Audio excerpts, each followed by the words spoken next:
I've spent so long with a label that reads nice plastered across my forehead, occasionally pressing down at the corners to make sure it sticks, that I've rarely stopped to wonder who put the label there in the first place.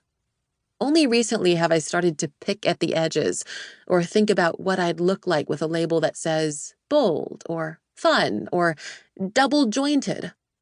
Only now, after having been alive for 3 decades, am I asking questions like, is it unkind to disagree with someone? Can I be angry and nice at the same time? I'm not known for my anger. If anything, I default to annoyed. When people cut me off in traffic, I get nervous before I get mad. Would a mouse give the finger to a rat trap on wheels? I did get a taste of rage when I started taking Wellbutrin, sometimes known as the hot, horny antidepressant. Though it's unsettling to know that a couple 100 milligrams of something can ignite the part of my brain that decides, me want fight, it was admittedly fun to feel angry. Anger made me present. It was so much more visceral than the damp malaise of depression. I contemplated picking a fight with an editor over email. Throwing eggs sounded fun. I didn't do either of those things, but the rush, how cathartic to put your whole self into a feeling, and then push that feeling out into the world through a screech, a stomp, a knife through unspoken tension. Anyway, I'm no longer taking Wellbutrin on its own. Recently, however, I felt something akin to my Wellbutrin rage when the collective public started going on their Asian apology tour. Amid the growing number of hate crimes against Asians and Asian Americans in correlation with the pandemic, I got a handful of messages from friends, acquaintances, and virtual strangers alike to check in.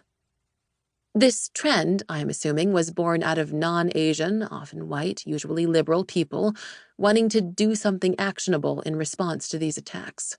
They wanted to speak out against the way Asian people, Chinese people in particular, were being vilified in conversations, led by some, often white, usually conservative people.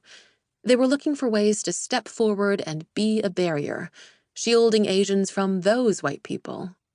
This also became a way, whether intentional or not, to step forward and distinguish themselves as doing the work, as one of the good ones.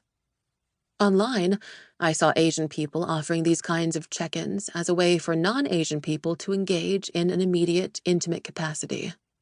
And who wouldn't want to be offered solace, to feel seen in some small part, to have people acknowledge pain you've often felt you should keep private? I also saw Asian people who balked at the idea of a bunch of white strangers DMing them to say, thinking of you, heart, stop Asian hate. I, and I'm assuming many others, fell somewhere in the middle. I wanted there to be recognition for the collective mourning that happens when you see people who look like you killed because of the way they look. I wanted people to feel bad for every joke they made about an Asian massage parlor, and every time they laughed when they heard the words, me so horny. I also wanted to be left alone by people I knew hadn't experienced this strange and specific kind of grief.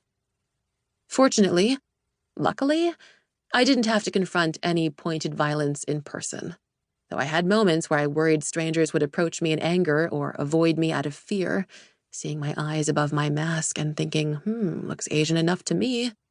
It was never something I experienced personally. No one yelled at me or steered clear of me. No one really brought up my race in connection to COVID at all, aside from these apology messages I got. Some messages were welcomed and within the context of an actual mutual relationship. They were from people I'd previously had conversations with about race and whiteness, among many, many other conversations about life, work, my family, my dog, depression, wide-legged overalls, and the best kinds of soup. They were from people I'd be mad at, or more likely annoyed with, if they didn't text me on my birthday, people who know with certainty that I am talking about them right now. Other messages were a surprise. Well-meaning and earnest, sure, but definitely a surprise. Were these gestures nice? Were these people nice?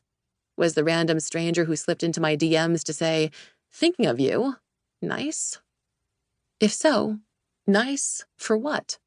Nice to what end? Nice for who? Why did nice...